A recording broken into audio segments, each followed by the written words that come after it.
Don't put it up quite yet, but that's fine if we're recording. Let's get started.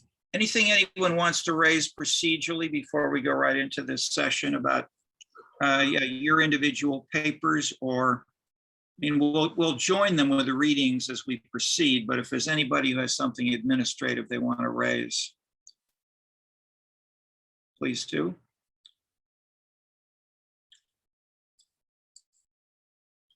Yeah, let me turn on my audio backup as well here.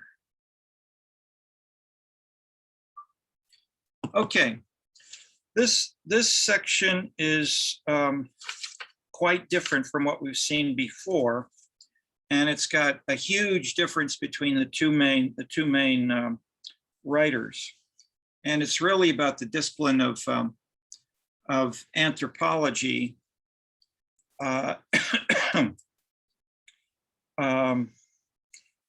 Contrasting especially the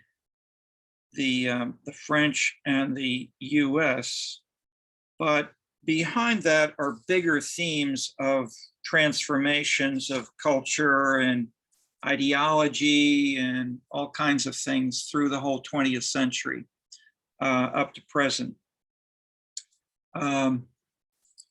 So the two big names are Claude Lévi-Strauss and Clifford Geertz.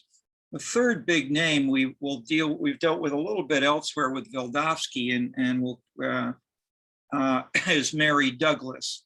And all three of these were leading anthropologists in Mary Douglas in Britain, Geertz in the US, and Lévi-Strauss, certainly France first, but also globally. I mean, he was clearly the most distinguished and widely read, not only among anthropologists, but among social scientists, among general intellectuals. He engaged with philosophers, with musicians, with literary and philosophical critics in a lot of what he wrote.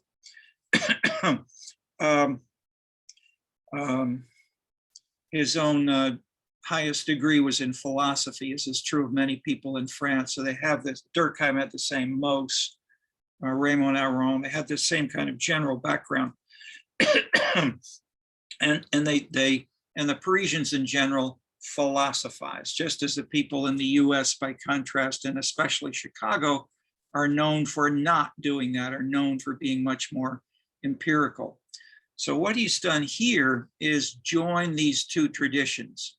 And what we have is dialogue and debate among how do you deal with ethnography or ethnology, as the French call it, and how and why can we interpret the past, mostly led by the British. I mean, the British went to their colonies in the late 19th century and went and had built a tradition up through Radcliffe Brown, through Malinowski, through others, British and people who basically were centered at Oxford and Cambridge, LSE. And they went to their colonies, they talked to people, and they described these very precisely as best they could. Their classical style, their classical report was an ethnography, a sort of holistic description of one village, one tribe. And the idea, the implicit assumption was it was isolated. It wasn't part of the whole global world. It was isolated from the global world, whether these were the Australian Aboriginals or people in Africa or wherever else. All right, as of the 1930s, when Lévi-Strauss was doing his field work in Brazil, it was clear to him that virtually no village is really isolated. And if that was true in the 1930s, it's triply true today, that the global world interpenetrates almost every village in rural Africa, rural China, and so forth. they watch television, they have iPhones and so forth. Um, and so one work which marked this most dramatically in the 20th century was the book by Levi Strauss called Triste Tropique, the Sad Tropics. And basically it said it's sad that the isolated village, the tribe, is no longer alone. There's global interdependence, and we anthropologists can't think, write, study, or consider ourselves scientists if we don't look at the interpenetration of the global, the national, and the local tribes in some way. But these are quite different in different locations. So what do we do about that? And the answers you get from Levi Strauss and Geertz are very, very different. And they really fought each other. Or I would say Geertz fought, Levi Strauss ignored Geertz much more. But Geertz was attacking, and Geertz was part of this, a more general debate going on within the discipline of anthropology, mostly American, but also internationally. And we'll go to Geertz in the second half today. But basically, Geertz's argument was close to what's been called postmodernism. Not try to be very scientific, build on your literary and historic background. He has a BA in English. Geertz writes beautiful prose. He's a wonderful, elegant writer to read, to think about, to talk about. Great appeal. Get some water here.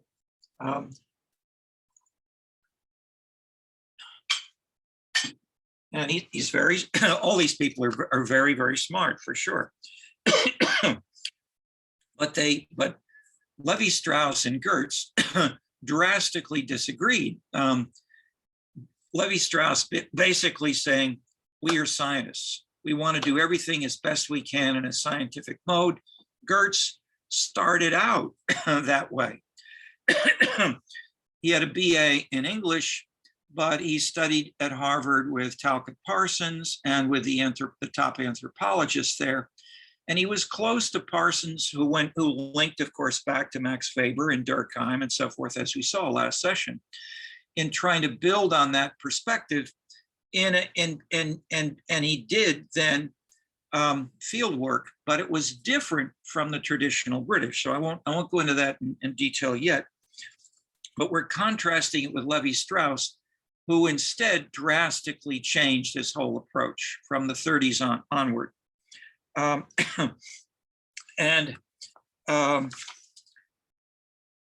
He, as it says in the syllabus, yeah, actually,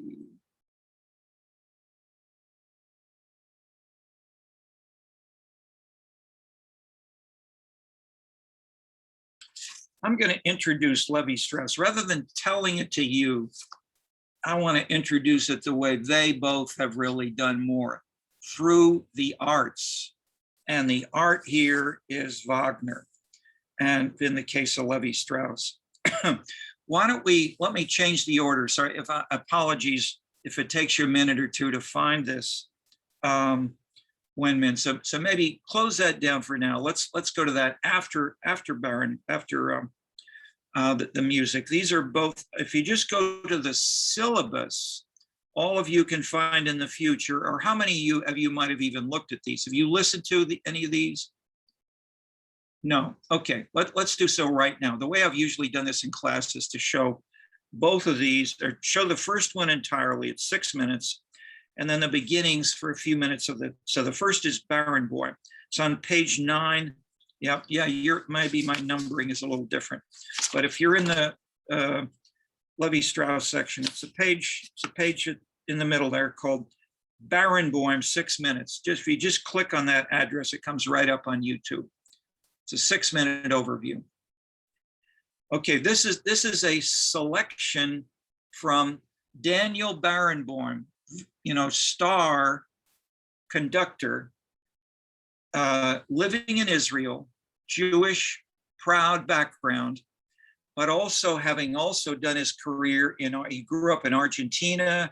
He was then major music director of Chicago, Paris, Berlin.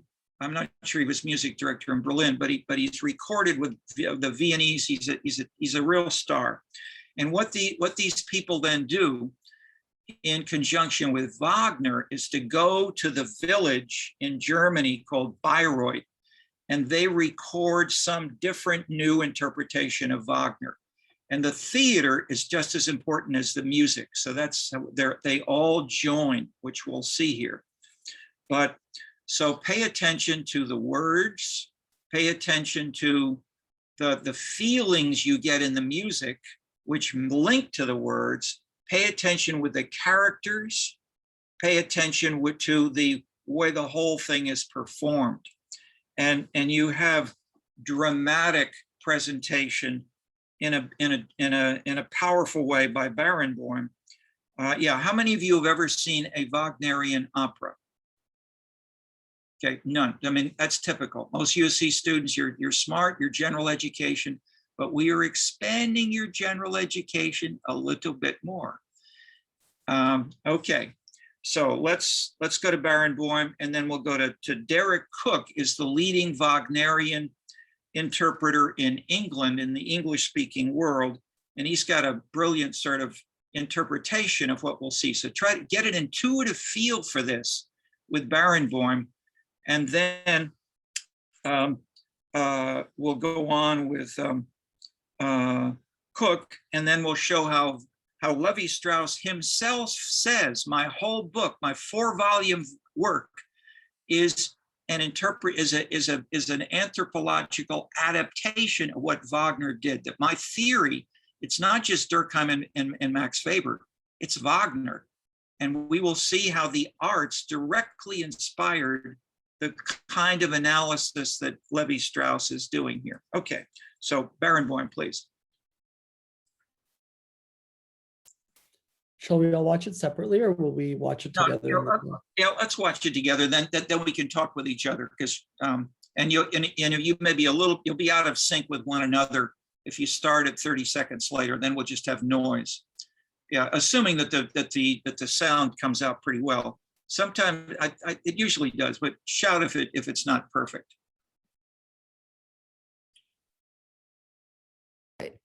Sorry, I'm sharing the. Okay. Yeah, YouTube. Yeah, I think so. Like,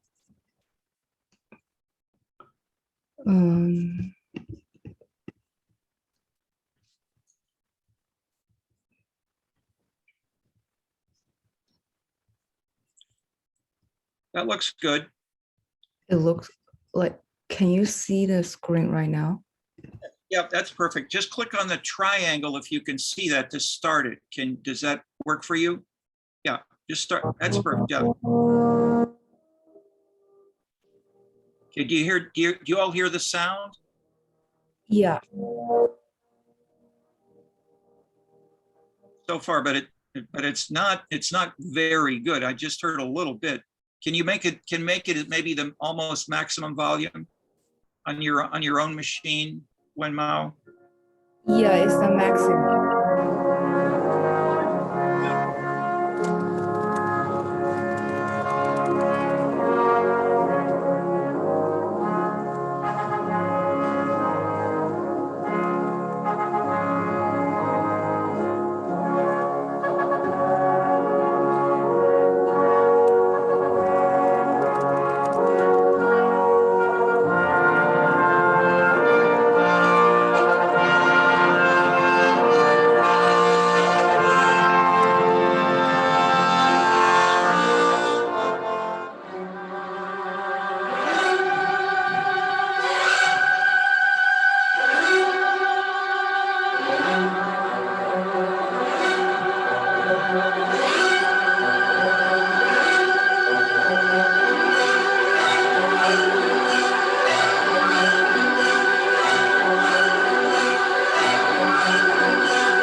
stündlich sein süßes Stammeln.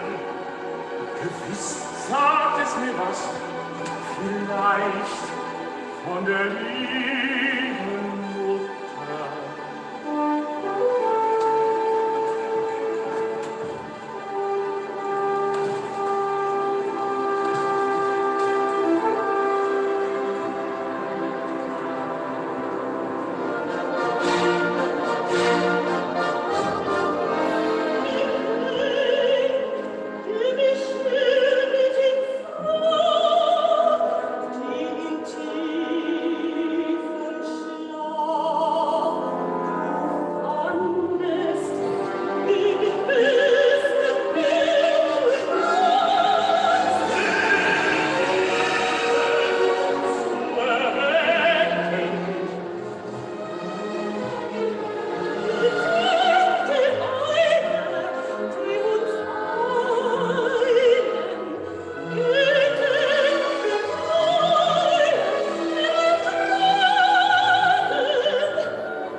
Okay, let me just say one or two things before we go to the musical interpretation, just of what we saw.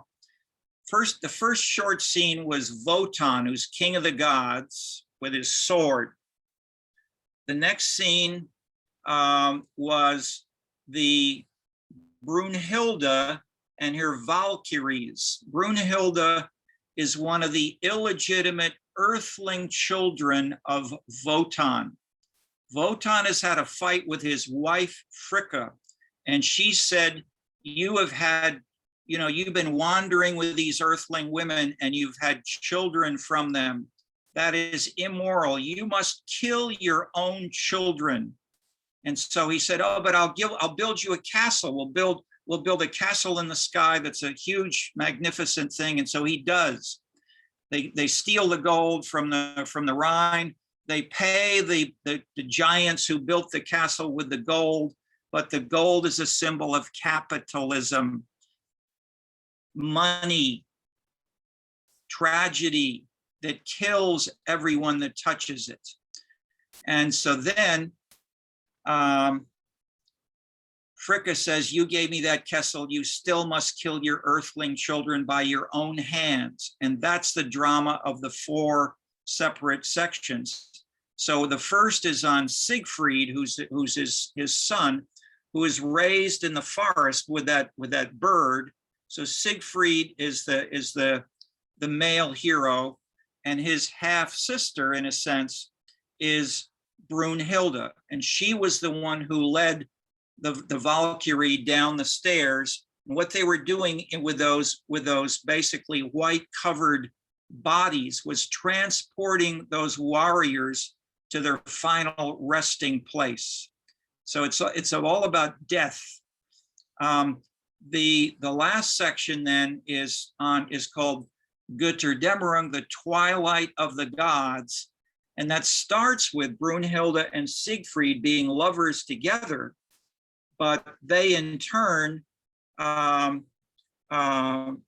led into his being killed by his being killed.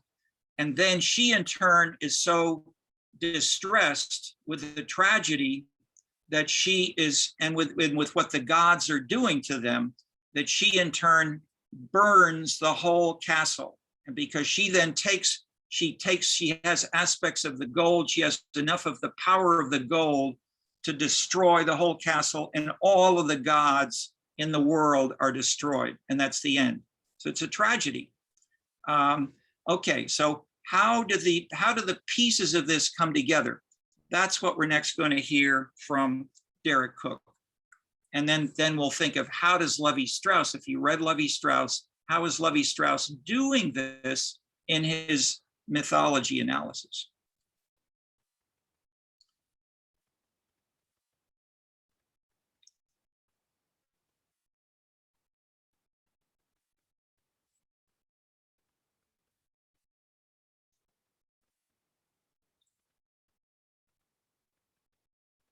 It looks like it's playing, but the volume's too low somehow.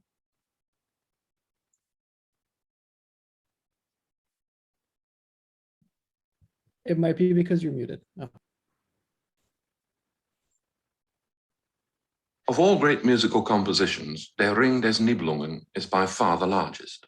A consecutive performance of its 4 separate parts would last for some 15 hours. To confer unity on this vast scheme, Wagner built his score out of a number of recurrent themes, each one associated with some element in the drama and developed in conjunction with that element throughout the work. These themes, or leading motives as they have come to be called, are not mere identification tags, nor is the score a simple patchwork made up by introducing each motive at the appropriate point in the stage action. Wagner's own description of his themes was melodic moments of feeling, and writing about his intentions beforehand, he said, "These melodic moments will be made by the orchestra into a kind of emotional guide throughout the labyrinthine structure of the drama." Wagner's motives have, in reality, a fundamentally psychological significance, and his score is a continuous symphonic development of them, reflecting the continuous psychological development of the stage action. In consequence, a comprehensive analysis of The Ring would be an enormous task. It would involve clarifying the psychological implications of all the motives and tracing their changing significance throughout the whole of their long and complex development. Nevertheless, understanding and enjoyment of the work can be greatly helped by simply establishing the identity of all the really important motives and indicating what immediate dramatic symbols they stand for, which is all that this introduction is intended to do. The motives are associated with 4 different types of dramatic symbol: characters, objects, events, and emotions. An example of a motive representing a character is the stern fanfare which introduces Hunding in Act 1 of Die Walküre.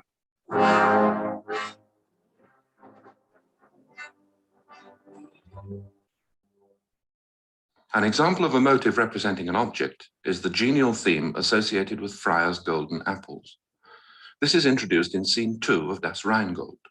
It's sung by Fafner as he explains the value of the apples to Fasold.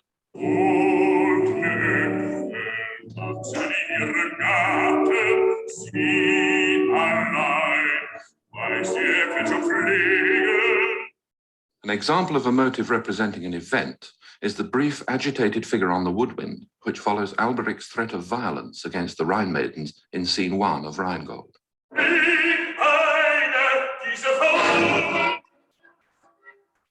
An example of a motive representing an emotion is the furious repeated figure on the orchestra, which portrays Siegfried's anger during Act 1 of Siegfried.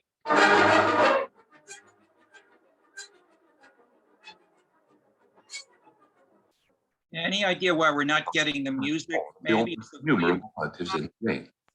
Lower it a tiny bit and see if that works.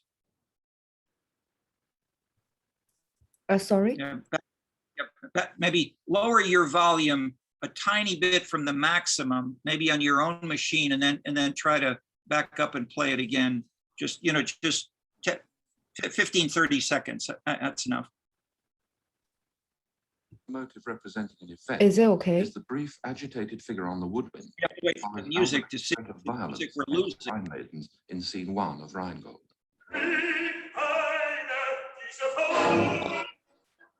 It seems better now. Example of a Just motive having representing that emotion max is the furious repeated figure on the orchestra, which portrays Siegfried's anger during Act 1 of Siegfried. No, see, that's not good. Is it too loud or? No, there's no sound at all, or practically no sound, or it's very, very distorted. And we if you don't have the settings right, we get this. And if it's not the volume, it may be something else. So maybe just push on if you don't see a way to just, if you've slightly lowered the volume. Okay, is everybody mute? Yeah, let's all the rest of us go mute.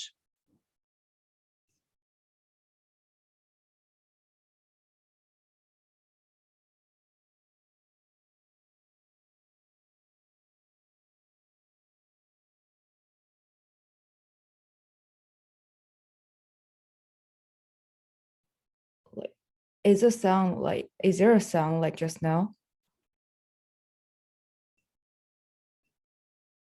Or should I mute myself?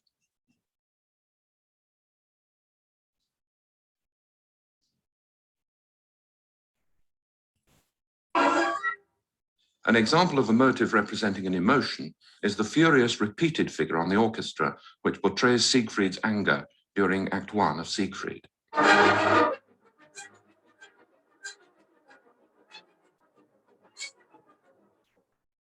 These examples are only 4 of the almost innumerable motives in the Ring. But at the heart of this diversity, there's a simple unity. Practically all the motives arise from a few basic motives. Each of these basic motives represents one of the central symbols of the drama, and it generates a number of other motives by a process of transformation to represent various aspects of the central symbol concerned. And so we can thread our way through the jungle of motives in the Ring by grouping them into their different families. We can start from each basic motive in turn and trace the family of motives it generates throughout the Ring before continuing with the next basic motive.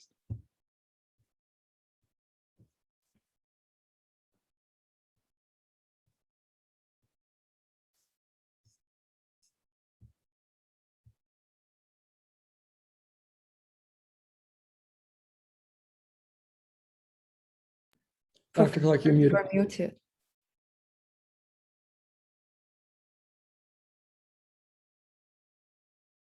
Professor, you are muted right now. Yeah, do the rest of you see anything okay? I see nothing at all. No, okay, well, let's quit. You get the general idea. The big concepts here are leitmotifs or motives. Then these join with meaning through characters, actions, emotions, and so forth. Then when you have changes, you have variations, such as playing the motive backwards or twice as fast or half as fast. And then that shows you emotionally how one thing is sort of violence and battle, another is soft love, another is the gold, another is nature. So all of these are mixed together, one after the other, and they're driven by the emotions which you should feel in observing the drama unfolding. What Wagner was doing here was destroying all of the rules of classical music that came before him. He destroyed Bach, Mozart, Handel, Beethoven. Their rules of the classic symphony were totally ignored and destroyed thereafter. So we have some people who would continue aspects of Mozart, but the world has changed, and then these were linked in new ways, driven not by hierarchical rules, but by your feelings as you identify or react against the different actions and characters going on. And so the feelings as drivers are the connection, not the number of minutes or the number of bars or harmony. So all these conceptions of harmony, dissonance were transformed by Wagner. And he wrote a whole bunch of essays, which have been published as either 4 or 5 volumes, philosophizing, explaining this to the orchestra, to the conductor, to the actors, about how they had to unlearn what they had been brought up with and how they needed to change the way they performed to make this music have sense. So in the process, that then generated links with the 1848 revolution. He basically left Germany. He went to Switzerland. Nietzsche took up his cause because his bigger cause was romantic nationalism. These people were building a sense of that they took this old Germanic myth of the Nibelung family, but Wagner really transformed it into a more contemporary version. And the big ideas here, in addition, you start with the musical feeling, the sound, which resonates with your heart or other aspects of feeling. Then you put these together with the story, the character, the action, the situation, and then those comprise act by act, scene by scene, what he called the Gesamtkunstwerk, the integrated artwork. So the idea of a whole, and holism was a big German theme in the mid to late 19th century, and particularly disagreed with, say, the Scottish philosophers, the English and the Americans that continued that within the disciplines of psychology, of utilitarianism, and so Parsons, we know about this from the Parsonian Hegelian tradition of cultural zeitgeist, the spirit of the age, which Wagner is capturing here, versus the utilitarian, small, isolated idea or proposition in its atomistic representation. So what Wagner then did was to say, where and how do these things emerge? What's the roots of these things? These sounds, these musical feelings. And his answer was the people, das Volk. And so the idea was that you should take popular music themes like Mary Had a Little Lamb,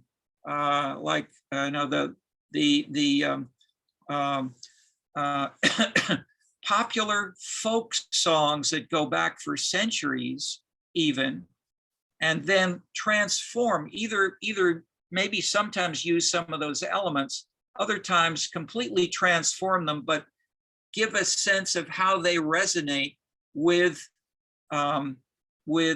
feelings, which may have been the original feeling in the folk song, or maybe something altogether different. But the idea is that you build legitimacy, Max Weberian concept. We talked about the three types of legitimacy. And what they both said in this example was, the people give you legitimacy. This is not the hierarchy. We're not legitimating the gods. The gods are going to die because they acted immorally, and they will be destroyed by their own children and by Fricka, his wife, the voice in that sense of morality. So morality is fighting against individual utilitarian pleasure with these actions going on, and with different scenes and different sub-actions which go on for 15 plus hours.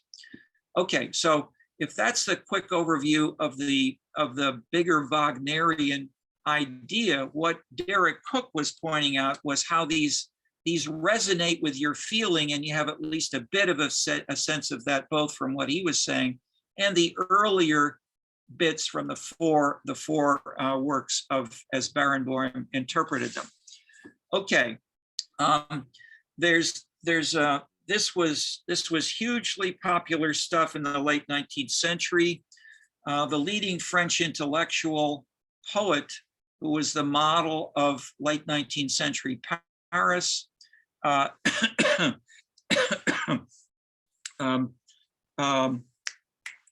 what's his name? I'm plugging this. But Baudelaire edited a journal of Wagnerian studies to try to bring Wagner to the French, because the leading world opera was Paris. And the director of that opera was Rossini, the Italian great opera composer, but he was very jealous of Wagner. So Wagner would go and visit him in person and said, "Oh, could you possibly perform any of my works here in Paris?" And Rossini would say, "Oh, yeah, we'll look into it," but he never did. So others then later on tried to promote Wagner in Paris, and eventually he became a hugely important emotional feeling. And then if you also think back to what I said about Durkheim, what happened with Durkheim after 1904 in France and what happened in Germany at the same time? The early and the middle and the later Durkheim. So the early Durkheim was up to 1904, who was the division of labor, rationality, and he recruited people. He had volunteers. People came to work with him who were some of the smartest minds in France. He was a huge he was the most popular, probably, general intellectual in France, certainly in the university. So the people came to work with him because there was an ethos at that time of building science in the university. From the end of the Franco-Prussian War, 1870s, up to 1904. After 1904, what changed? This is part of your general cultural. That is, I ended concluding, I think, saying European culture destroyed itself. Both the French and the Germans became more and more emotionally antagonistic toward one another and nationalistic in their own countries. So what was happening after Wagner wrote this, 50 years later, practically, European culture destroyed itself, just as happens in The Ring of the Nibelung. Okay, and this was featured especially by, he's not here today, but our smart PhD sociology student, Alan, is his English name. When he spoke to you about, different themes, he would teach European history to the Chinese and saying there are two big events you need to know to bring in to understand the European world: the Italian Renaissance and the German Romanticism. And the lead figure was Wagner.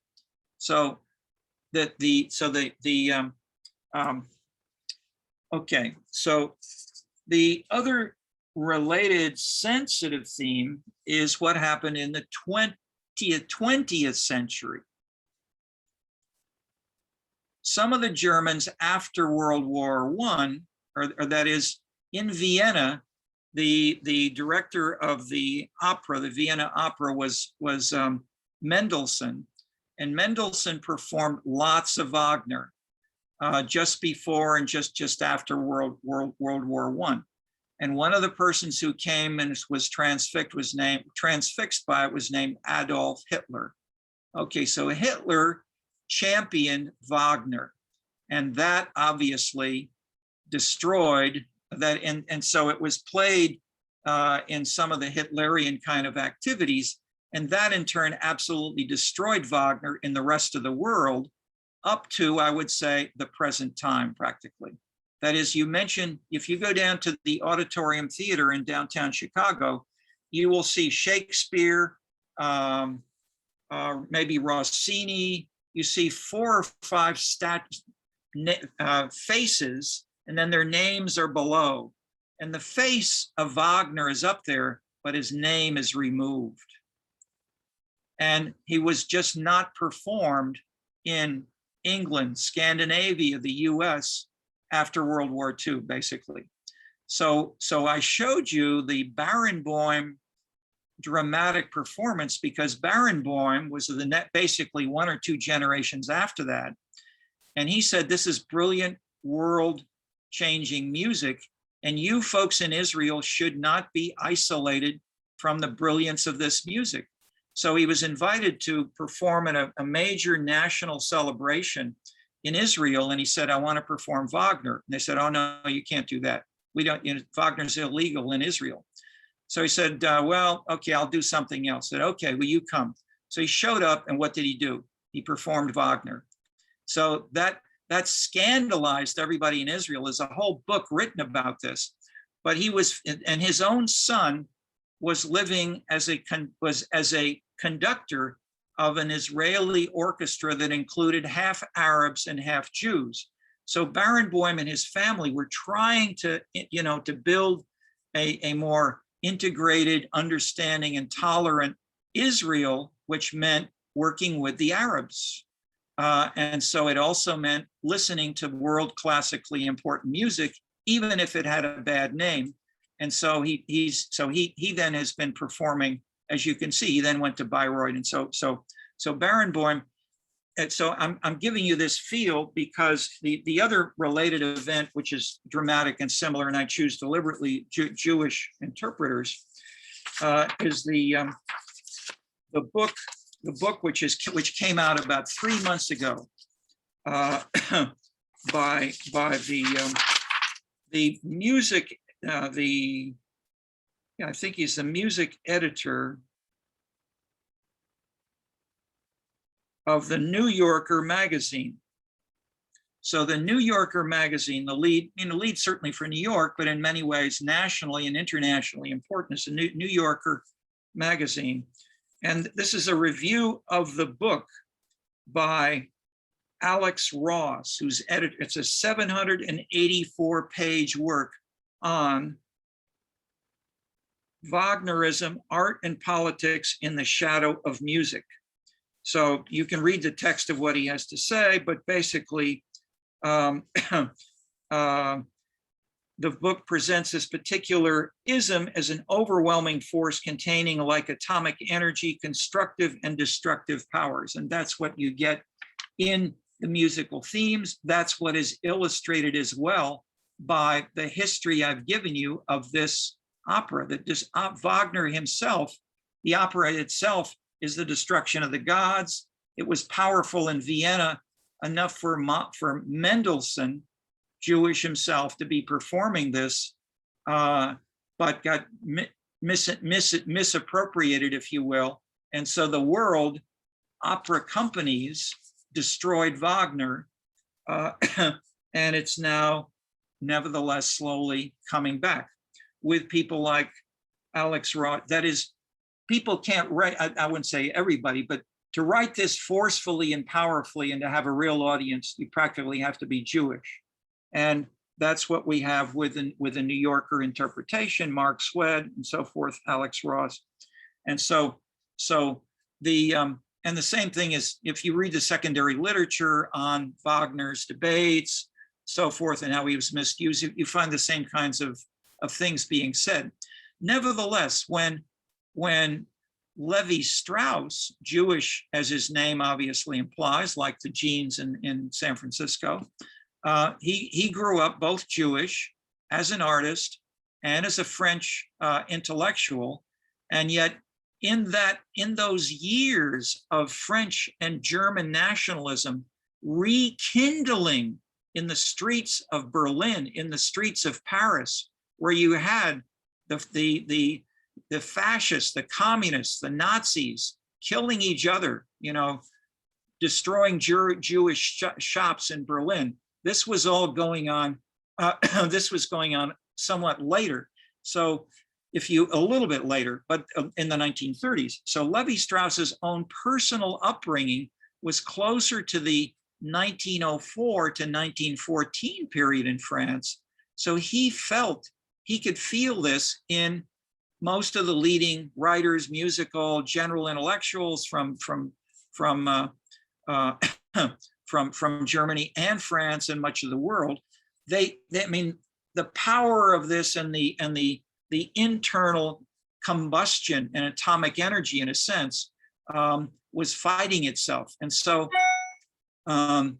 let's, with that background on Wagner, I've been giving you a hint as to what was the structure of Levi Strauss's own social science, because in the middle age of his career, he turned to and wrote these 4 volumes called Myth, the study of myth. That's the word, the title in French is just mythologique. And at the University of Chicago Press, they gave it this long English title, but it's basically, how does myth work? And nobody since, I mean, I asked recently the leading University of Chicago anthropologist, social theorist, Wendy Doniger, who's an expert on Asian Indian myth. Has there anybody who's done work on myth who's really updated Wagner? So she gave me one of her books, And I read it, and basically it's 80% Wagner. So basically Wagner's the state of the art right now, that nobody has seriously advanced this. And it's so politically sensitive that practically no English speaking anthropologist writes about it or uses it or cites it in their work. So I'm showing you that I'm willing to be politically incorrect and bring this to you, which you should know about, because it's a suppressed, I mean, it's like trying to tell 20th century history without mentioning the Jews or Hitler or the Holocaust. I mean, the Holocaust is a major event of the 20th century, which has changed the way we think about moralism and much more. And if that's true in general, you go to Germany, and the Germans are totally fixated and guilty and worried about this. And so I would say in turn, one explanation of why did only Germany welcome immigrants to Germany in the last 10 years in huge, huge numbers, because they were so guilty about their reputation from the Holocaust today. And then obviously the role of the Holocaust in American intellectual life and much of European is still very clear. So I'm not saying that. So you hear my point. We need to at least notice and talk about these things if we want to understand what's going on, rather than ignoring. It's like saying, there's no communism in China. We'll talk about Mao, but don't talk about communism because that's too politically sensitive, and maybe the House Un-American Activities Committee wouldn't like us to do so. Okay. And that's what happened in the 1950s. Again, not very much, and not in top universities, but it happened in Hollywood. And so people like Bertolt Brecht left Hollywood, went back and etc. So, all right. So that's Wagner. That's the structure of the ideas in Levi-Strauss. But let's get a little more specifics to how Levi-Strauss built on this. And has anybody well, I would say the way that you see this most explicitly, and I apologize for quasi-lecturing here, but when I've had discussions of this before, nobody gets it, because students, if you're hearing this all for the first time, you're not going to see how the pieces connect. But in the preface, the first section of the first volume, and then again in the last section of the last volume, the postscript of the fourth volume by Levi-Strauss, he's very explicit about Wagner. But at the same time, he's saying, I am doing this to do science. I'm not doing this to be a German nationalist and so forth. He's not at all. He's in no way a German nationalist. He's a French Jewish intellectual. So in that sense, he's nevertheless saying, this is so powerful. This is the structure that I will use for the study of myth. And by myth, he has a broad sense of meaning, all kinds of stories, events, tales,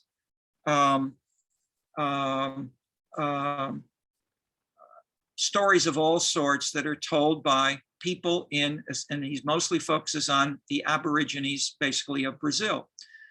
He continues it in the later volumes he adds the North American Indians, but he's not dealing with high European culture the way Gertz and others do.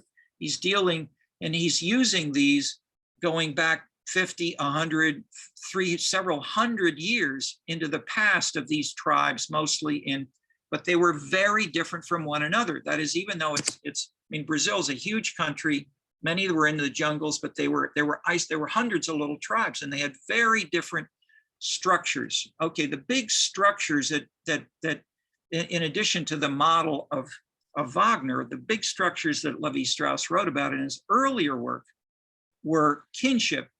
So the elementary structures of kinship was one of his most famous early works. And it looked at things like, how do you have different members of a smallish tribe linked to one another so that they don't have too much incest, but they somehow don't totally fragment apart?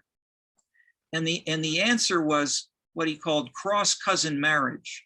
So if you have, this is important when you look at, say, the English nobility, who can you marry and who can you not, and how do things get too difficult? But basically, if you have people who are sort of distant from you, but also sort of apart, they then are brought into different families in two very different ways, matrilinear and patrilinear. And the most of the West and most of Western culture since the Greeks is basically patrilinear. And this is obviously what we're talking about with feminism and with diversity in the 21st century right now. So how do we deal with patriarchy and male domination? And Levi-Strauss's answer is, look at matriarchies and see how their myths are different from the patriarchies. So Levi-Strauss knew a lot of these things. He read book after book after book about these from other people, and then he then distilled all the individual myths and he gave them numbers. He didn't do them with musical themes the way Wagner did literally, but he gave them numbers, and then he would say, okay, here we now have a myth where, say, the woman is riding on the shoulders of the man, her husband. But riding on the shoulders of the man means she never has to walk, she never has to do any work. He does all the work. And she even has so they're different myths. So what do they do together? She commands him to go down to the river, and he walks into the river, even though they're chewing fish that are going to destroy his feet. So his feet, in one myth, his feet are destroyed by the fish, and then she gets to laugh at him for the rest of his life because he can't balance properly without feet. I mean, so that's an example of a myth which deeply transforms the structure from patriarchy to matriarchy. The alternative, obviously, is, say, the Oedipus myth from the Greeks, where Oedipus makes loves to his mother, and for doing that, he is punished for the rest of his life to roll a stone up and have it potentially crush him. And so, in a sense, by having violated the incest taboo and having made love with his own mother, he is destroyed for life. But it's a patriarchal challenge, and he did the wrong, he did the bad thing, etc.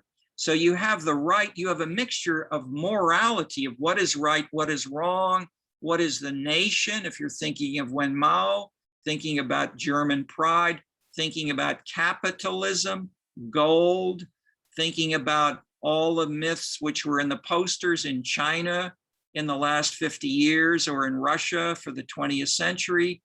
These kinds of things these in a sense are the building blocks of myth, which have been variously captured explicitly.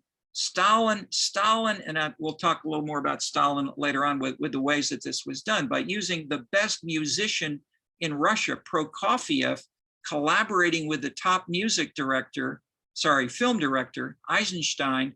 They did Russian nationalist films that were attacking the Germans so the first was I'll just mention it now, because in 1937 they did the first, which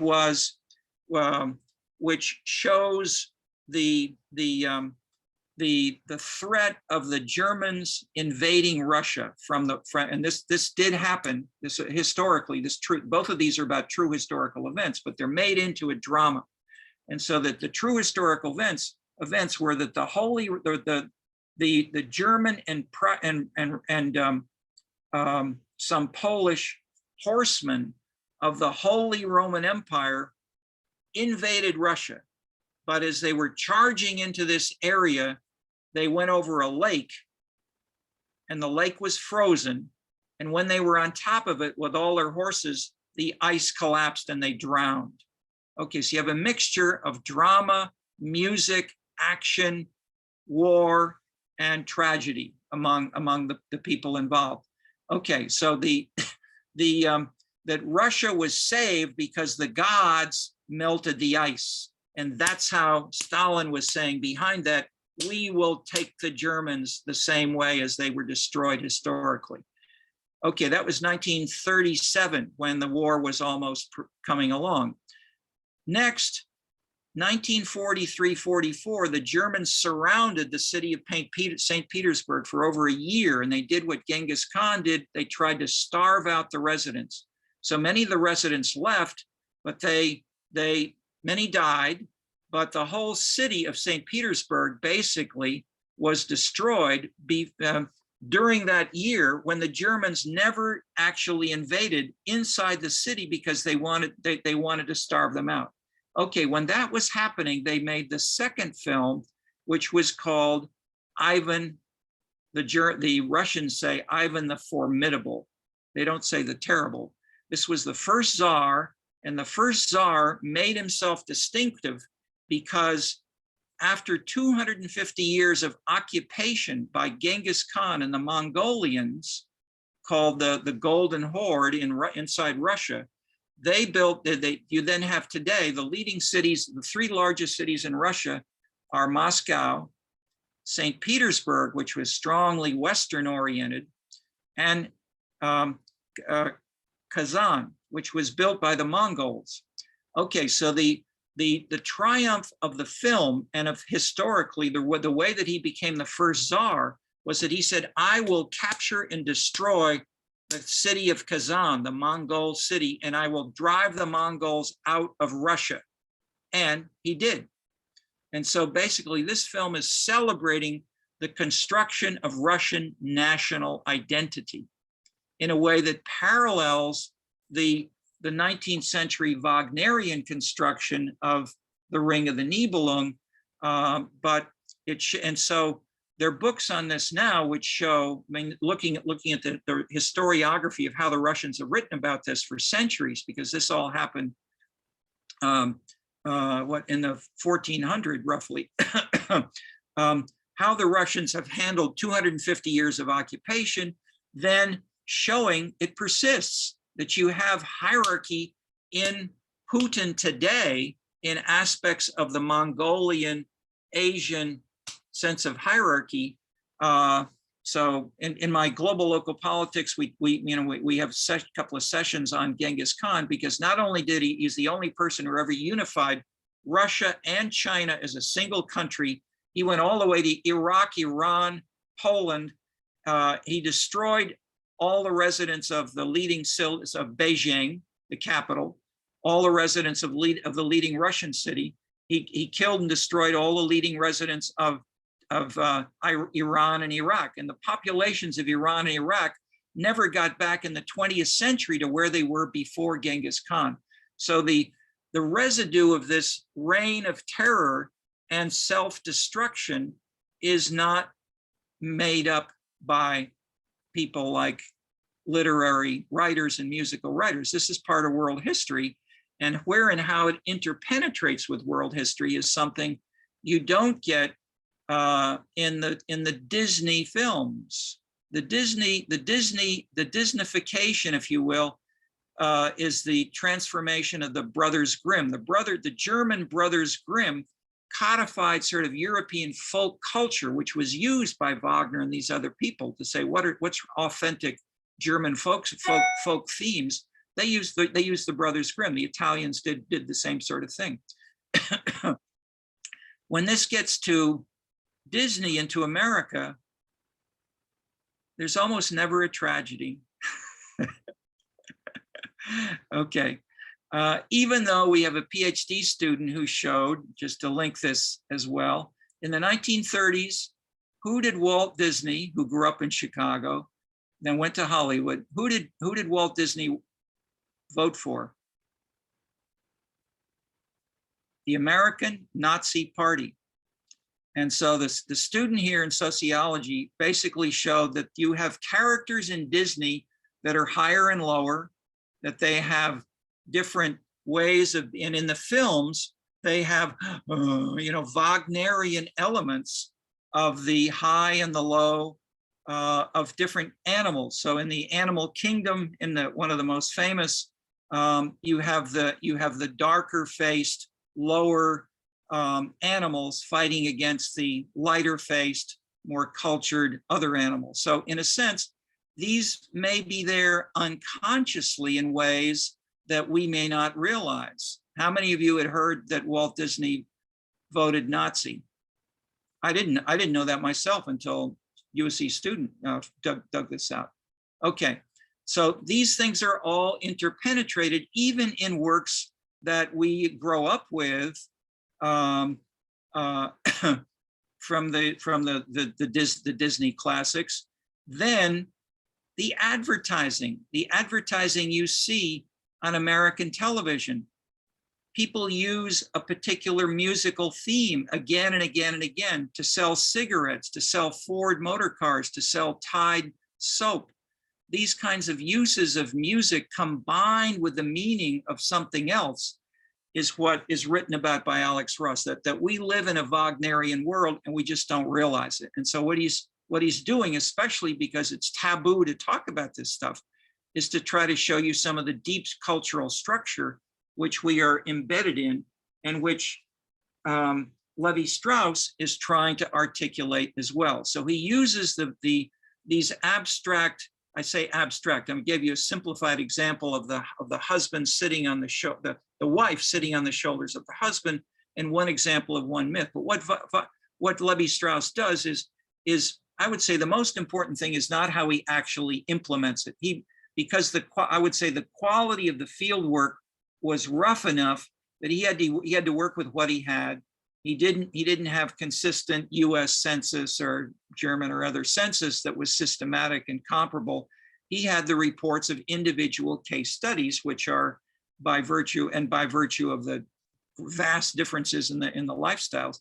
So what I was saying was one structure was Wagner, a second one was kinship, a third was linguistics, which was very hot in France, especially in the 20th century, that it was sort of seen as an ideal of how to make the humanities and literature and the arts into science, or at least into a structuralist approach.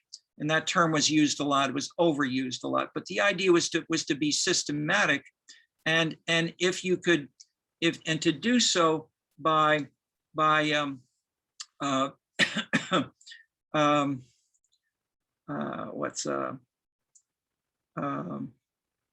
well, the French, and that is Americans, we garble that is, I say the language of international science is broken English. Okay. By contrast, the English take their language much more seriously. BBC has, is in the last 20 years, they choose people with different combinations of Welsh, a little bit of Northern Irish, a little bit of lower status London, a little bit of, these things are all very, if you're English, where each, I have an English colleague I work with, he said, I can tell within 20 miles each of those accents.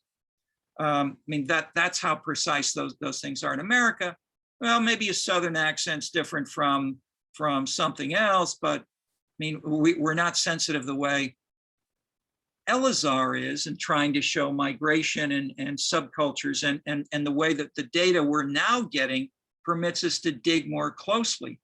So the linguistic studies, the American linguists as well, are some of the people who've done the most subtle studies of where migration patterns left cultural residues in Indiana, North Carolina, Wyoming, and then the political cultures have been mapped by Daniel Elazar, following often these linguistic. But the linguistics is not just mapping or describing historically detailed, hard ethnographic work.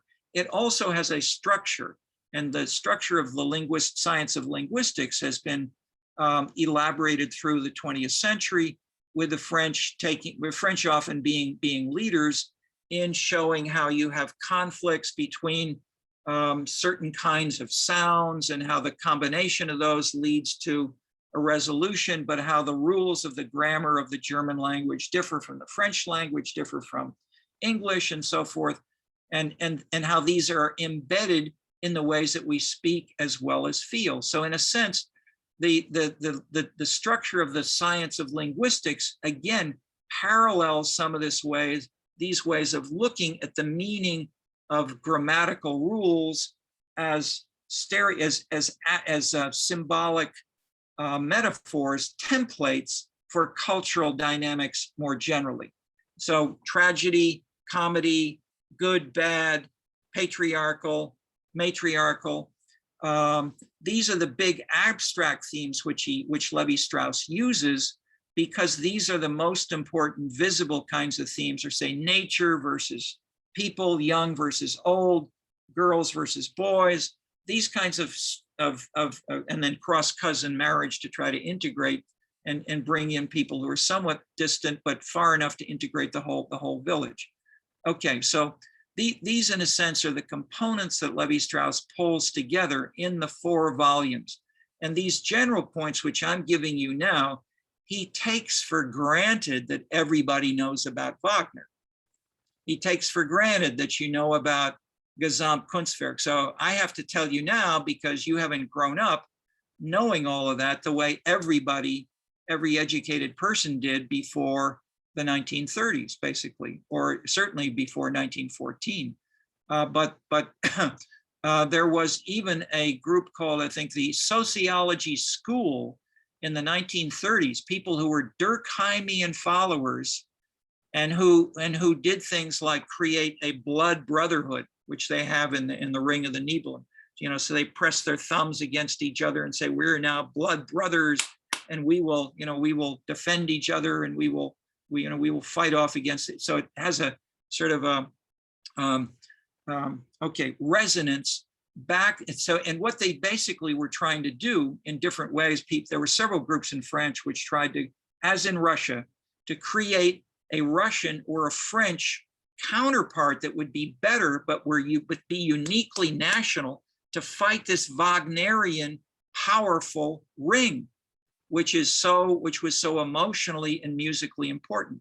Just one more related example. When the Germans invaded, say, Western Europe, on Sunday afternoon, you would have in a small French village, I've been told this by many, many people, and it's written about, in a small French village, they would, in the town square, put on a concert by the German army troops with their uniforms, but they'd have a full orchestra, they play Beethoven, they play the classics, Mozart, Beethoven, but a little bit maybe of Wagner. And this music was such a high quality that no one in the village, so even though no one went, but they all opened their shutters because they couldn't believe the quality of this kind of music coming to their village. And that was then used later on by André Malraux when they created the French Ministry of Culture. He created culture centers across France. And the first cultural center in the US is, guess where? Downtown Chicago. It's across the street from the Art Institute. So that was modeled on the French André Malraux, who in turn was building on the power of music to potentially say, hey, those German troops are they're not just totalitarian, they're not just nasty. This is beautiful music. We need to listen to it. So I was in Paris 10 years or so ago. I went to the Louvre, paintings. They had a 2-month series of lectures, performances, videos, all on Wagner. So Wagner is still alive and well in a specific set of subgroups within Germany, within France, within Israel today, in ways that we can't just say Americans like this and Germans don't. There are lots of different subgroups, and they may be actively fighting with each other. Okay, so that's some of the overview. Let's any questions on what I've said, or do you want to look at some of the pictures in Levi-Strauss? Yeah, or how many of you have read some of Levi-Strauss's text? This is the focal reading. 1. Okay. All right. It's hard for us, to build coherently if one out of all of you is the only person looking at this. I'd say flip through it at least, get a feel for what's there. So what I'm trying to give you the general feel, and there are 2 or 3 big points. One is the idea of this is science. We want to make science out of myth. Whereas Goetz is doing the opposite of saying, we can't make science. We're not going to try. Okay, So Levi-Strauss is trying to make science out of myth. One, what are the structures that he's going to build on as examples of science? Linguistics and kinship. Classics is used by many anthropologists and linguists and language people. Three, he then has a long introduction, and certainly in the first volume, and then it's scattered throughout all 4 volumes, references to contemporary culture in France, especially France. I mean, he was dialoguing. He was one of the leading general intellectuals in Paris in the 1960s, 70s, 80s. I mean, there were people like Bourdieu, Raymond Aron, and others, but I mean, they all deferred to Levi-Strauss as being a brilliant, and people who wrote literature books, plus musical composers, plus, okay, so the point was, in this book, he's trying to then apply these analyses to French culture, to German culture, coming to the Western contemporary world, but doing so by going through Wagner and going through the Brazilian Aborigines, linking it with structures that come from Wagner, linguistics, and kinship. Okay, so this is tricky stuff. You see, all this is going on simultaneously. So that's what. So when Derek Cook, as you heard, Wagner had all these hundreds and if not thousands of motifs playing against each other. This is not X leads to Y. We talked about Blaylock. How do you build a theory? A theory is, what's the cause of Chinese nationalism? Or is one bit of food Chinese or Korean? Okay, Levi-Strauss would say, young lady, you need a more complicated theory. The nationalism of China has hundreds and hundreds of themes. That's what he's saying to you, to take one master's thesis here. And so I'm using Wenmei because I've talked with her because she's so far along, because she's very conscientious. She works very hard and she talks to me. Okay, so I'm not criticizing, I'm trying to help her, but the works on this reading are same thing for feminism, same thing for science. Same thing for people over 35 who retire. These themes, Wagner would say, don't look for one thing, look for hundreds of things going on. How do these resonate with the folk background of the different people? German diplomats, how are diplomats chosen or self-selected, which makes them different from people who aren't diplomats? How does the guilt from the Holocaust carry over into international diplomacy of Germany today? In a huge manner.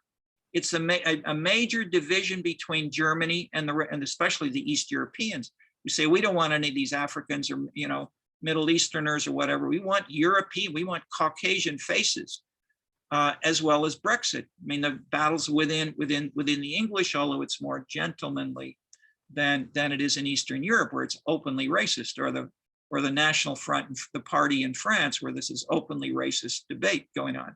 Okay, so this stuff is still there. So structure of the theory, social science theory, lessons, corollaries. Don't try to build a theory of something as complicated as culture, whether it's any of the topics that you have chosen or something else. There are lots and lots of things going on. And it's not just, or put differently, race, class, gender, national origin, and age may explain 10%.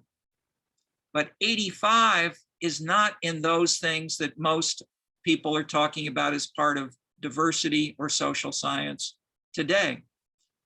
There's more, and if we dig and try to pull those together and say where and how do they connect, we may not realize it ourselves. I mean, who wants to talk about committing suicide or the tragedy of killing your own children? Nobody, but it's there. And so the guilt. I studied in Frankfurt. I've been in German youth hostels. I've been to operas in Berlin and in Munich. That is, I won't tell more anecdotes about Germany, but basically these are big issues certainly in Germany, but also, as I'm pointing out, in Israel.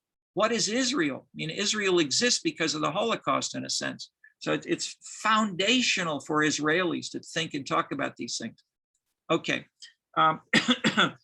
Plus, we mentioned, of course, the book Ancient Judaism and how that model of challenging authority is there in Black Lives Matter, and in Theaster Gates in my neighborhood of Bronzeville. And so music and basketball are what drive the young guys in Bronzeville right here. They speak to Wagner. I mean, they don't listen. They never heard of Wagner. They don't do Wagnerian style music. They make drill or rap, but they're taking their personal cultural identities from music and tough macho performance in basketball.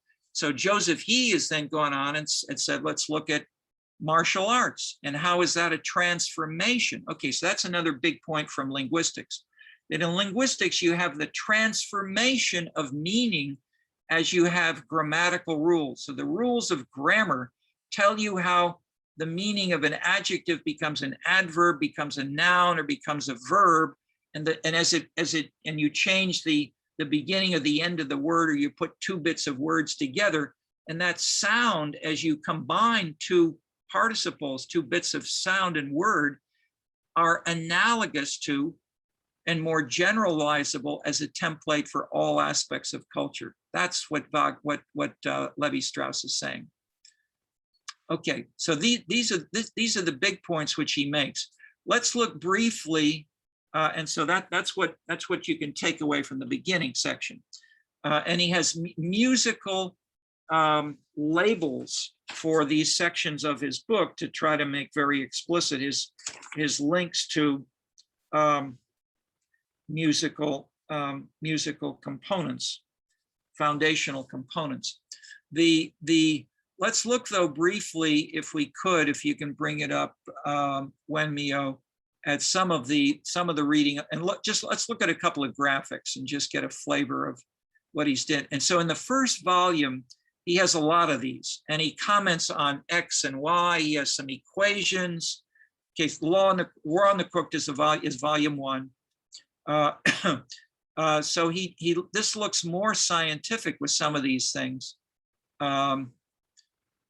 Yeah, so you can flip through it that way. Yeah, no, they're none there. So keep on going. But if yeah, okay. So now so we have a map. All right. So here we go. So this kind of thing, these kinds of diagrams, he loves that. So he just gives you a map of where is this. But go on to the more okay. So here's some of the areas for different myths. But go on, keep going. Okay, so here we get to more abstract diagram of the Borough Village, and then how these components of different cultural meaning are more abstract. Let's just scroll on. We won't try to. Okay, so yeah, so here we have upper villagers, the howler monkeys, the owners of the Akuri palm, the larvae, the azure jays. So different animals, birds, fish that are lived with by these villagers in Brazil are taken as their icons, their symbols, and they take them as identifying, we are followers of the howler monkeys, just the way you have this in aspects of astrology and what date were you born under.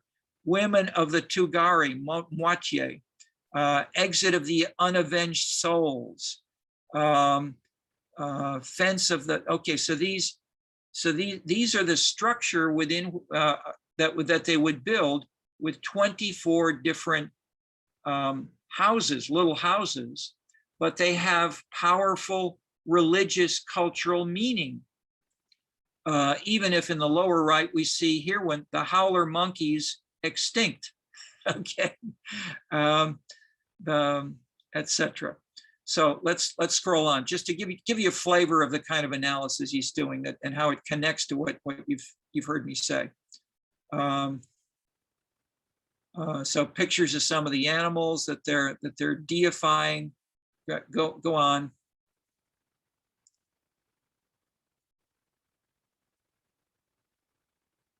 Okay, so here efforts to codify. So you have jaguars, intermediary, and then human beings. That the jaguars are macho, male. The human beings, male, female friendly, and how these each have different connections to bigger cultural categories like gender, friendliness, hostility, jealousy, which sounds Wagnerian. Okay, in the middle here, the hanks of cotton. In the function of the Kixiera, that is the peccary, is to bring back to the village the hanks of cotton, which, given the division of labor between the sexes, have presumably been spun by the jaguar's wife. This is confirmed, moreover, by myth number 94. This mediatory function replicates that performed by the Katiu at the beginning of the same myth. In myth 94, the jaguar rejects a pair of these and another one as bearers of fire. The mention of these animals purely for the purpose of stressing their rejection is all the more remarkable in that it occurs in the variant of which, as I've emphasized, the jaguar's wife is notably less hostile and her husband still more friendly than in the other myths in this group. In this instance, the recourse to an intermediary would appear superfluous. Okay, this gives you a flavor of his textual analysis, combining all of these things without mentioning Wagner or the Holocaust or whatever on. So let's scroll on down for just a few more pictures like this let's pass on. Okay, this is now getting to kinship, but so it just show different ways in which you can have brothers and sisters, who can marry whom and who cannot. So it's their versions of incest, taboos, and so forth. Actions of the heroes, the wild pigs, destruction of the wild pigs. Okay, let's go on.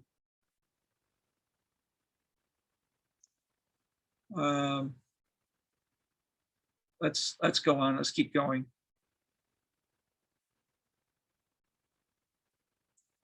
Okay, so yep. So here we so this kind of abstract, the function of the disjunction, the opposite disjunctions. Here, this is the kind of linguistic analysis that linguists do, but here he's doing it to join it with wife giving, wife takers, poor hunters, good hunters, etc. And the sociological contrast be husbands and wives, poor fishermen over good fishermen. So let's keep scrolling just to get little bits of this. So we have the relationship of one divided by, below the other, and then we have in turn transformations in a fairly abstract way that he's doing it here. Game, war, earth, water versus earth, and so forth. Air. Onward, please.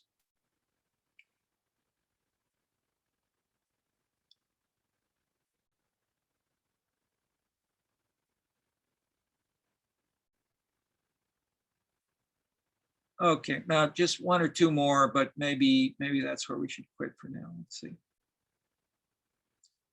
Okay, let's quit. We're almost at the break time. Let's let you.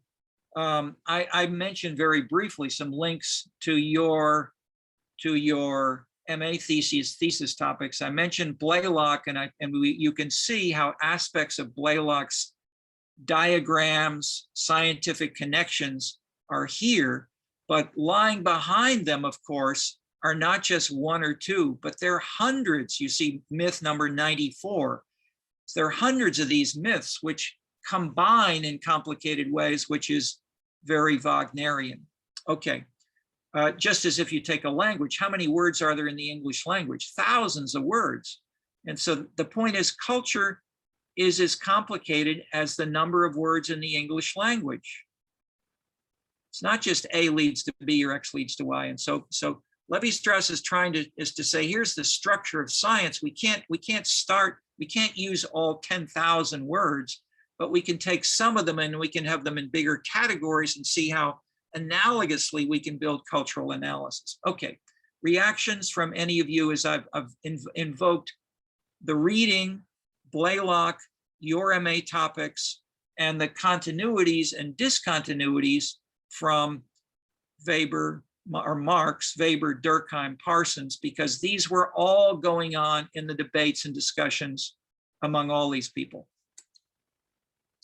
How do they go on in your heads based on what you've heard or thought about, or even if you've never thought about these things, how do they fit with what you're doing in your MA or your other readings?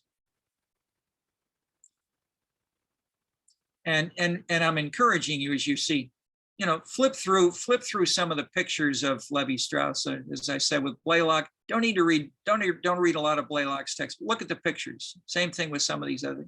Just a little bit of flipping through these works can give you a flavor of them quickly. So reactions. I have a question about music. We talk a lot about music, and you just mentioned some social movement, for example, the Black Lives Matter, and seems like that there's a relationship between our national identity with music, regardless whether it's about Wagner or not. But why? But I feel a bit confused about why it's about music, because when we read the book, so we know that like music is important, especially Wagnerian music. But how about other cultural elements rather than music? How, like for example, like dance? Because I recently read an article as to how a dance is the most important behavior in our society that can build our like collective activity, because the author of that article argued that people celebrate something like when they are dancing through like body movement, and he think this is the inner emotional life which just derive from our soul. So why not dance just music? I feel a bit confused about this. No, Levi-Strauss would say, yes, of course. He's using music and he's using linguistics and he's using kinship because these have a sort of codified body of analytical structure. They're a model of science. But he's using these, but when he gets to the content of the myths, they're not about music. They're about food, about water, about fish, about everything, including dance. Getting drunk, celebrating, having, welcoming ceremonies of young men into adulthood and so forth, and how young girls are treated differently and how cousins are treated differently depending on where they came from in the kinship pattern. I mean, so yes, he would agree entirely. I mean, more narrowly, I have talked about music and the arts in Bronzeville as I did here now, but I did not mean to imply that only music is important. That dance is extremely important among African Americans and in Bronzeville. So the kids here through 20s, Friday and Saturday night, everybody goes to the North Side dance clubs. So there's both musical performance and dancing, as in China, as in Russia. I mean, dance is very big in all of Latin America. All of Latin America is filled with dance. But dance usually goes with music, not necessarily, but often. But more generally, no, this is not meant to be just those one things. It's a model for cultural analysis in the same way every other topic in this whole course is.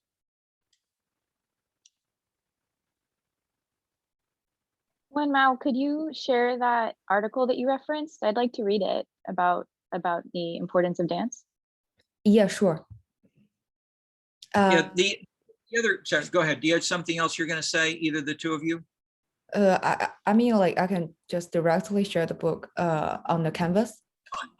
Yeah, that's fine. Or yeah, well, if you share it on Canvas, people have to write it down. That is, it's easier if you can send an email, if it's easier I think, to send it to everybody. Okay, let me quickly add, not to say it's not a secret, that I've published a book, which we read way down at the end, called Scenescapes with Dan Silver. We spent 12 years and we build on, as we say in chapter 2, Wagner and Levi-Strauss. And we take them a lot further. But the basic ideas which I've given to you here also inform what we do in that book. So if you want to flip forward and see examples, and so we have both abstract propositions, but we also have about 100 cases, lots of little case studies, which build on these kinds of themes in the economy, in household life, and in politics, and then how these combine and can create and analyze the dynamics of a scene. So a scene is we use the term because it's more generally used, but it can include social movements. It can include a dance club. It can include a streetscape. It can include a feminist organizational meeting, or it can include a family. So we then go down to the specific deeper structures and have 15 dimensions and ways that these combine and contrast, which is, in a sense, it's analogous to what Levi-Strauss has done, but we've got much richer, specific, and many different kinds of data sets that Levi-Strauss did not have.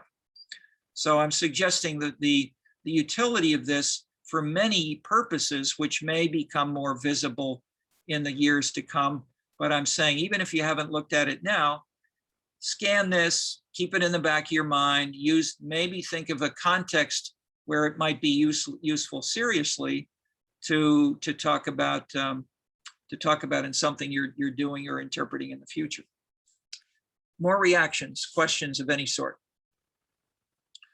Maybe, Wenmao asked a good kind of question. So even if you haven't read what's here, is there something else especially that links to your MA topic that might have resonated with anything you've seen? Maybe try to think of 1 or 2 or 3 themes, or perhaps an alternative dynamic mechanism of what you're talking about, retiring at 30. That's a good example. These people they're very complicated people. All people are complicated. If you look, so the question is how to look, but not become so spread out that you just become journalistic and write about 2 people, and then that's the end of the whole MA. Obviously, you've got to somehow choose an intermediary concept, but Levi-Strauss gives you examples. So for instance, think of 30 people retiring at age 35. So the contrast between work and, quote, leisure, or work or post-work, for instance, or are there gender differences? Are there family differences? Who do this with a family and who do this as individuals because they don't want families?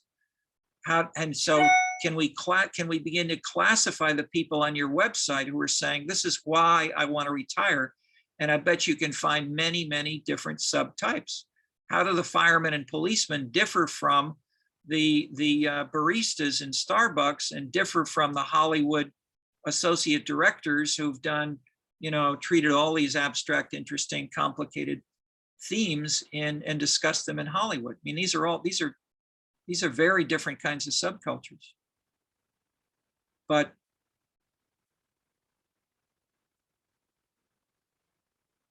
for instance, Theo.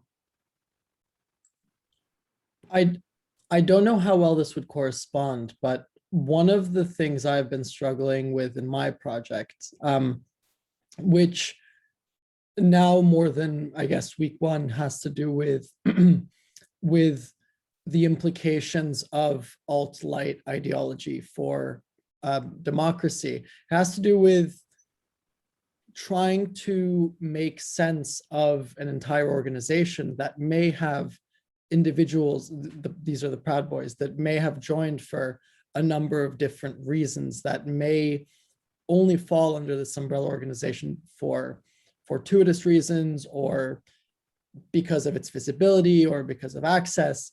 And so what I'm doing now empirically is studying specifically their former leader, who was very adamant in this differentiation between their position in the alt-light as opposed to the alt-right.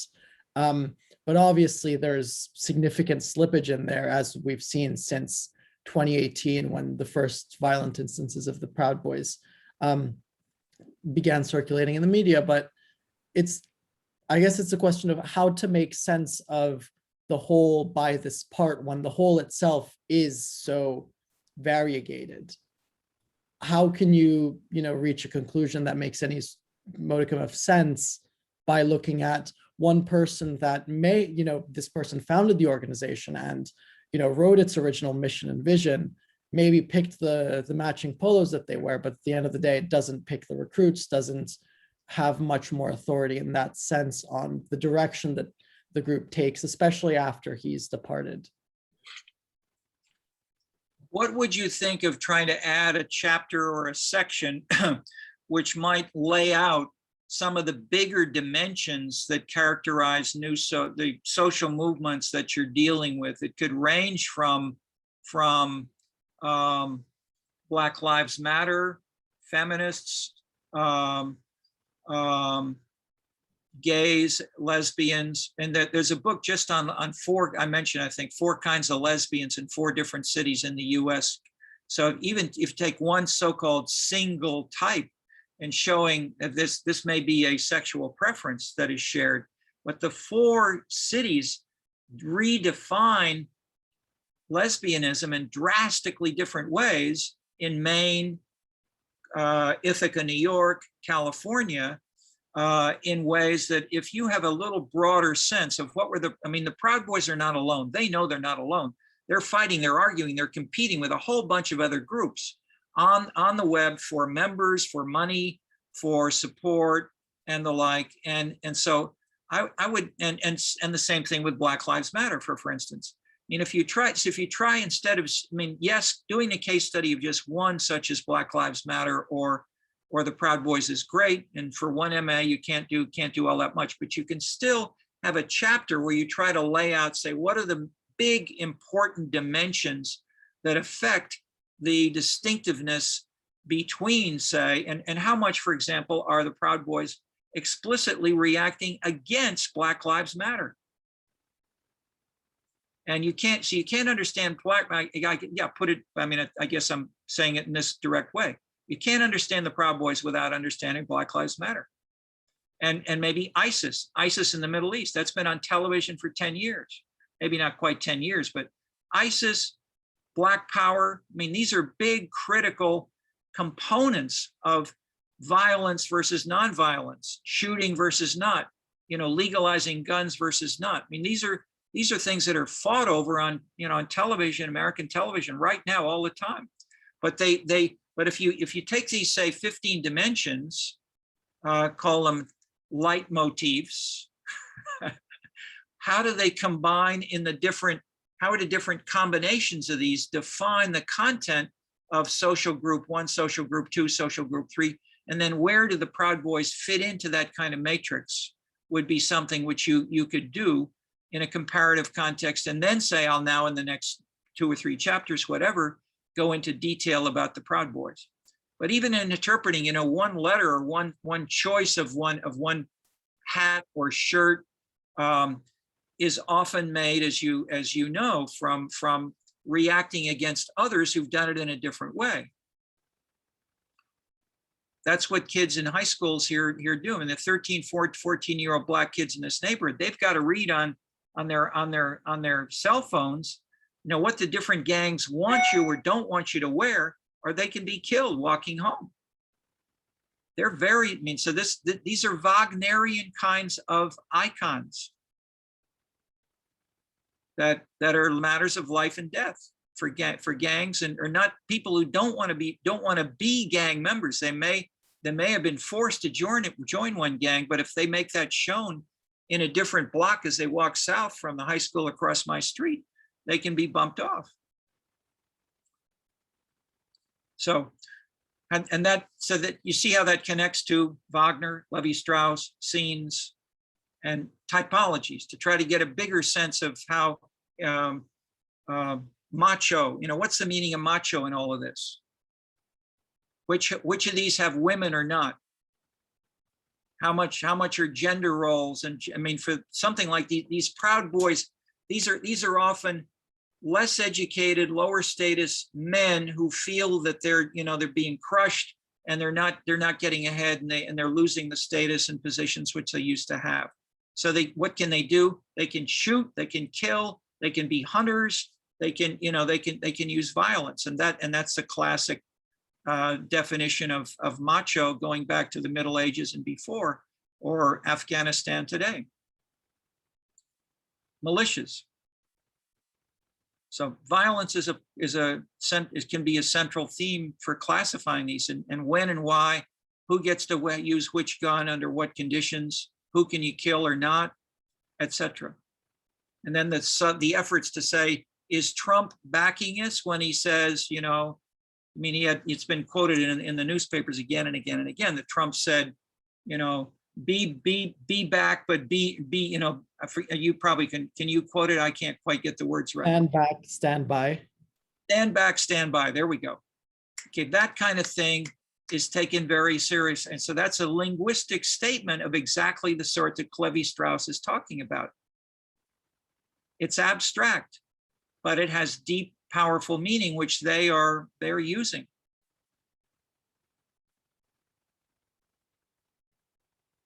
Okay, time for a break. 6:05. Let's reconvene at 6:20.